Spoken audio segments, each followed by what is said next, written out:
சிறகடிக்க ஆசை சீரியலில் டுடே எபிசோடில் மீனா இருந்துட்டு ரோகிணியை பற்றின விஷயத்த மண்டையில் போட்டு குழப்பிக்கிட்டே இருக்காங்க. வீட்டில் சொல்லலாமா வேண்டாமான்னு சொல்லிட்டு அதுக்கடுத்ததாக அண்ணாமலை இருந்துட்டு அந்த குடும்பத்தில் இருக்கிறவங்க அவங்கள எவ்வளோ தூரம் நம்பியிருப்பாங்க. ஆனால் திடீர்னு ஒரு உண்மையை மறைச்சா அந்த குடும்பமே அவங்கள நம்பினது வீணாக போச்சு, இல்லை அந்த குடும்பத்துக்கு செய்கிற துரோகமாகும் அப்படின்ற மாதிரியெல்லாம் அண்ணாமலை சொன்னது எல்லாத்தையும் யோசிச்சு பார்க்குறாங்க. இவ்வளோ பெரிய விஷயத்த மறைச்சி வச்சுருக்கோமே அப்படின்னு சொல்லிட்டு மீனா இருந்துட்டு ரொம்பவே ஃபீல் பண்ணிகிட்ருக்காங்க. அதுக்கு அடுத்து தான் நம்ம ரோகிணி வராங்க. ரோகிணி வந்த உடனே மீனா ஆன்ட்டி காஃபி கேட்டாங்க அப்படின்ற மாதிரி சொன்ன உடனே மீனா இருந்துட்டு ரோகிணியை பார்த்து முறைக்கவும் ரோகிணி இருந்துட்டு பயங்கர ஷாக்கில் இருக்காங்க. மீனா என்னாச்சு அப்படின்னு சொல்லிட்டு கேட்கவும், ஒரு குடும்பத்தவே இப்படி ஏமாத்திட்டுருக்கே, இதெல்லாம் நல்லாவா இருக்கு, எதுக்காக இப்படியெல்லாம் பண்ணிகிட்ருக்க, நீயா போய் உண்மையை சொல்லிவிடு, எனக்கு இப்போவே போய் உண்மையை சொல்லணும்னு தோணிகிட்ருக்கு, கிறிஷை வச்சு நீ விளையாடிட்டுருக்கேன்னு சொல்லிட்டு தான் உன்னை பார்த்து அமைதியாக இருக்கேன். அவனுக்காக மட்டும்தான் நான் இப்போ வீட்டில் யார்கிட்டையும் எதுவுமே சொல்ல முடியாமல் இந்த பக்கம் நான் தவிச்சிட்ருக்கேன் அப்படின்னு சொல்லிட்டு மீனா சொல்லிக்கிட்டு இருக்காங்க. தயவு செஞ்சு வீட்டில் யார்கிட்டையும் நானாக சொல்கிற வரைக்கும் உண்மையை மட்டும் சொல்லிடாதீங்க ப்ளீஸ் மீனா அப்படின்னு சொல்லிட்டு ரோகிணி கெஞ்சி கேட்டுக்கிட்டு இருக்காங்க. உனக்காகலாம் இந்த வீட்டில் நான் எதுவுமே சொல்லாமலாம் இல்லை, இப்போவே நினச்சாலையும் நான் போய் சொல்லிடுவேன்.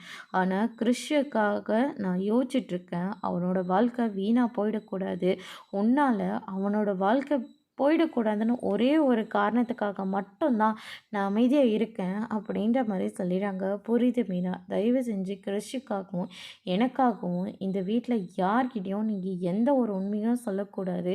எனக்கு நீங்கள் சத்தியம் பண்ணியிருக்கீங்க, உங்களை நான் முழுசாக நம்புகிறேன். அதையும் மீறி சொல்லிட்டீங்கன்னா சத்தியமாக சொல்கிறேன், நான் உயிரோடு இருக்க மாட்டேன். நான் மட்டும் இல்லை, கிறிஷும் உயிரோடு இருக்க மாட்டான் அப்படின்ற மாதிரி சொல்லிடுறாங்க. கிறிஷை வச்சு இந்த மாதிரியெல்லாம் ஃப்ராடு வேலை பண்ணுறத நிப்பாட்டிக்கோ, உனக்கு இதுவே கடைசி முறையாக இருக்கணும் அப்படின்ற மாதிரி எச்சரிக்கை பண்ணுறாங்க. அதுக்கு அடுத்ததாக இவளை விட்டால் இப்போவே போய் உண்மையை சொல்லிடுவா போல இருக்கே அப்படின்னு சொல்லிட்டு ரோகிணி ரொம்பவே பயந்து போயிருக்காங்க.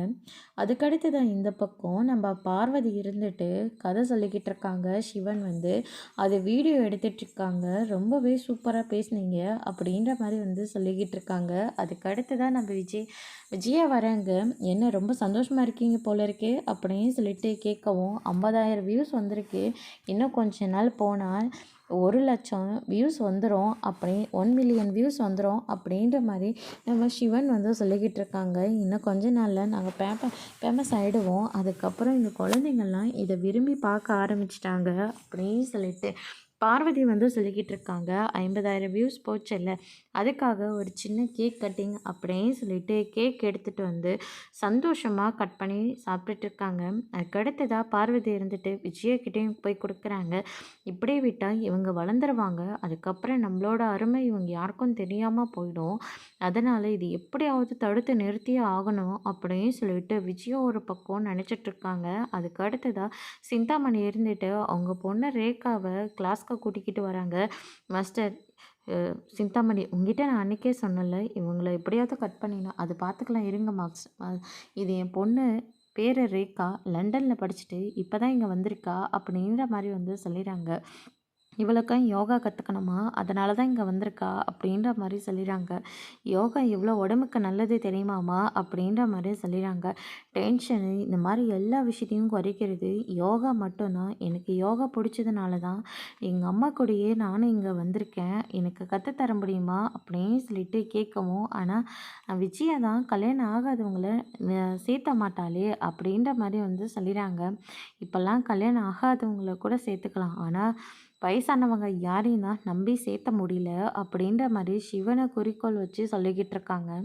அதுக்கு அடுத்ததாக பார்த்திங்கன்னா, உங்களை நான் எங்கேயோ பார்த்துருக்கேனே, நீங்கள் தானே அது கதை சொல்லலாம் வாங்கன்ற இதில் இருக்கீங்க, உங்களுடைய கதை எல்லாமே ரொம்ப சூப்பராக இருக்குது அப்படின்னு சொல்லிட்டு ரேகா பார்வதியை பற்றி ரொம்பவே பெருமையாக பேசிக்கிட்டு இருக்காங்க. ஆனால் விஜயாவுக்கு அது சுத்தமாக பிடிக்கவே இல்லை. எனக்கு பரதநாட்டியம் தெரியும், டான்ஸ் தெரியும், எல்லாமே தெரியுமா, அதுதான் உடம்புக்கு ஹெல்த்தி அப்படின்ற மாதிரியெல்லாம் சொல்லிக்கிட்டு இருக்காங்க. நீங்கள் சொல்கிறது சரிதான், ஆனால் இவங்களோட கதை ரொம்பவே சூப்பராக இருக்கும் தெரியுமா அப்படின்னு சொல்லிட்டு ரேகா பார்வதிய பத்தி பெருமையா வந்து சொல்லிக்கிட்டு இருக்காங்க. "உங்கள எனக்கு ரொம்ப பிடிச்சிருக்கு ஆன்ட்டி" அப்படின்னு சொல்லிட்டு ஹக் பண்ணிக்கிறாங்க. அதுக்கு அடுத்தது இதெல்லாம் கொஞ்சம் கூட சரியில்ல சிந்தாமணி. எப்படியாவது இத கட் பண்ணி விட்டுறணும் அப்படின்னு சொல்லிட்டு நம்ம விஜயா இருந்துட்டு இந்த பக்கம் பிளான போடுறாங்க. அதுக்கு அடுத்ததா நம்ம மீனா இருந்துட்டு ரொம்பவே வருத்தத்துல இருக்காங்க. "நான் யாருன்னு தெரியுமா? என்னுடைய மனசாட்சி தான்" அப்படின்ற மாரி வந்து சொல்லிக்கிட்டு இருக்காங்க. "நீ யாருக்காக இங்க வாழ்ந்துட்டுருக்க? உன்னுடைய மாமா உன் மேல எவ்வளோ நம்பிக்கை வச்சிருக்காரு. ஆனா, அவர்கிட்டயே இவ்ளோ பெரிய விஷயத்த மறைச்சிருக்கியே! அப்படி இந்த விஷயத்த மறைச்சு வச்சிருக்கியே, இந்த குடும்பம் கடைசியில என்ன பாடுபடும்னு நீ கொஞ்சமாவது யோசிச்சு பார்த்தியா?" அப்படின்னு சொல்லிட்டு கேட்கவும், "கிறிஷ வச்சு அந்த கல்யாணி என்ன பயமுறுத்திட்டு இருக்கா. அதுக்கு நான் என்ன பண்ண முடியும்? என்னால 2 உசுரு போயிடக்கூடாதுல்ல. அந்த கல்யாணி செத்து போயிடுவான்னு நீ நம்பிட்டு இருக்கியா? அவளால தான் மத்தவங்களுக்கு டார்ச்சர் தவிர, அ நம்மளாலலாம் அவளுக்கு எந்த டார்ச்சரும் கிடையாது. அவ இதுலேருந்து தப்பிக்கிறதுக்காக தான் கிறிஷ ஆயுதமா பயன்படுத்திட்டு இருக்கா. இது கூடவா நீ புரியாம இருக்க?" அப்படின்னு சொல்லிட்டு மீனாவோட மனசாட்சி தொரத்தி தொரத்தி அடிச்சிட்ருக்கும். "உன் புருஷன் உன் மேல எவ்வளோ நம்பிக்கை வச்சிருக்காங்க. தான் பொண்டாட்டி என்கிட்ட எந்த விஷயத்தையும் மறைக்க மாட்டா" அப்படின்னு சொல்லிட்டு அவரு எவ்வளோ தூரத்துக்கு உன்னை நம்புறாரு. உன்னுடைய மாமாவும் எவ்வளோ தூரத்துக்கு நம்புறாரு. ஆனா, நீ இந்த வீட்டுக்கு எவ்வளோ பெரிய துரோகத்த பண்ணிக்கிட்டு இருக்க. அந்த ரோகிணி பண்ணது கூட இவங்களுக்கு யாருக்கும் பெருசா தெரியாது. ஆனா, விஷயத்த தெரிஞ்சும் நீ சொல்லாம இருக்கிறது தான் இவங்க எல்லாருக்கும் ரொம்ப அதிர்ச்சியா இருக்கும். அதுக்கப்புறம் அவளால உன் வாழ்க்கை போயிட்டா, நீ என்ன பண்ண போற?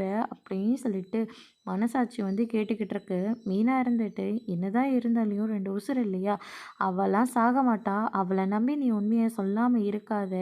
தயவு செஞ்சு நீ வீட்ல எல்லார்கிட்டயும் உண்மைய சொல்லிடு" அப்படின்னு சொல்லிட்டு மனசாட்சி வந்து சொல்லிக்கிட்டு இருக்கு. மீனா இருந்துட்டு, "எப்படி சொல்ல போறேன்னு எனக்கு ஒண்ணும் புரியல" அப்படின்னு சொல்லிட்டு மீனா ரொம்பவே குழப்பத்தோட இருக்காங்க. அதுக்கடுத்து தான் இந்த பக்கம் நம்ப மனோஜ், அதுக்கு அடுத்ததா ரோகிணி, சந்தோஷம்னு சொல்லிட்டு அந்த ஆர்டர் விஷயமா வந்து பேசிக்கிட்டு இருக்காங்க. அப்போ அந்த மேனேஜர் இருந்துட்டு, "நீங்கள் யாரை பார்க்கணும்?" அப்படின்னு சொல்லிட்டு கேட்கவும், "எம்டியை தான் பார்க்கணும்" அப்படின்ற மாதிரி வந்து சொல்லிடுறாங்க. "நீங்கள் யாருன்னு சொல்லுங்கள், நான் போய் அவங்கக்கிட்ட சொல்கிறேன்" அப்படின்ற மாதிரி சொல்லிடுறாங்க. "நாங்கள் பிஸ்னஸ் மேனுன்னு போய் சொல்லு" அப்படின்ற மாதிரி மனோஜ் வந்து சொல்லுவோம். சந்தோஷ் இருந்துட்டு, "இந்த ஆர்டர் இன்னும் கைக்கே வரல, தேவையில்லாமல் ஓவராக பேசிகிட்டு இருக்காத" அப்படின்ற மாதிரி வந்து சொல்லிடுறாங்க. இவர் ஆஃப்டர் ஆல் இங்கே வேலை செய்யவர், இவருக்கு நாங்கள் தான் இப்போ வேலையே கொடுக்க போகிறோம். அதனால் நம்ம இப்படி தான் நம்மளுடைய கெத்தை காட்டணும் அப்படின்னு சொல்லிட்டு மனோஜ் ஒரு பக்கம் சொல்லிக்கிட்டு இருக்காங்க. அதுக்கு அடுத்ததாக ரோகிணி இருந்துட்டு, "மனோஜ் நீ கொஞ்சம் நேரம் அமைதியாக இரு. சார் நான் ரோகிணி வந்திருக்கேன்னு சொல்லுங்க. டிவி, ஃப்ரிட்ஜு, வாஷிங் மிஷின் இதை பற்றி சொல்கிறதுக்காக வந்திருக்கேன்னு நீங்கள் சொல்லுங்கள்" அப்படின்ற மாதிரி வந்து சொல்லிடுறாங்க. "சரிங்க மேடம், நீங்கள் வெயிட் பண்ணுங்கள், நான் போய் சொல்லிட்டு வரேன்" அப்படின்னு சொல்லிட்டு மேனேஜர் இருந்துட்டு, "உங்களை மேடம் வந்து உள்ளே வர சொன்னாங்க, நீங்கள் வாங்க" அப்படின்னு சொல்லிட்டு நான் மேனேஜர் வந்து சொல்லிடுறாங்க. "இப்படி தான் இருக்கணும் சரியா?" அப்படின்னு சொல்லிட்டு மனோஜ் வந்து வார்ன் பண்ணுறாங்க. அதுக்கு அடுத்ததா, "வாங்க ரோகிணி, என்ன விஷயம்? இன்னைக்கு நான் 10 லட்ச ரூபா பணம் கொடுக்குறேன். நீங்கள் வேலையை பக்காவாக செஞ்சு முடிச்சிடணும். அப்படி குயிக்காக செஞ்சு முடிச்சாதான், சூப்பராக இருந்தால் மட்டும்தான் நான் அடுத்தடுத்த ஆர்டர் உங்களுக்கு கொடுக்க முடியும்" அப்படின்ற மாதிரி வந்து சொல்லிடுறாங்க. "நாங்கள் வெறும் பணத்துக்காக மட்டும் நாங்கள் இந்த பிஸ்னஸ் பண்ண கிடையாது. இதனை பற்றின எல்லாத்தையும் அலசி ஆராய்ஞ்சு அதுக்கப்புறமா தான் இந்த பிஸ்னஸ்குள்ளேயே வந்தேன். கண்டிப்பாக எங்களோடது எல்லாமே குவாலிட்டியாக தான் இருக்கும். இதுக்கு நான் உங்களுக்கு உத்தரவாதம் கொடுக்குறேன்" அப்படின்னு சொல்லிட்டு ரோகிணி வந்து சொல்லிடுறாங்க. அதுக்கு அடுத்ததாக, "இந்தாங்க 10 லட்ச ரூபாய்க்கான செக்கு" அப்படின்னு சொல்லிட்டு ரோகிணி கிட்ட அந்த செக்கை வந்து கொடுக்குறாங்க. மனோஜ் எல்லாம் ரொம்பவே சந்தோஷப்படுறாங்க. அதோட இன்னைக்கான எபிசோட் முடிச்சிருக்காங்க.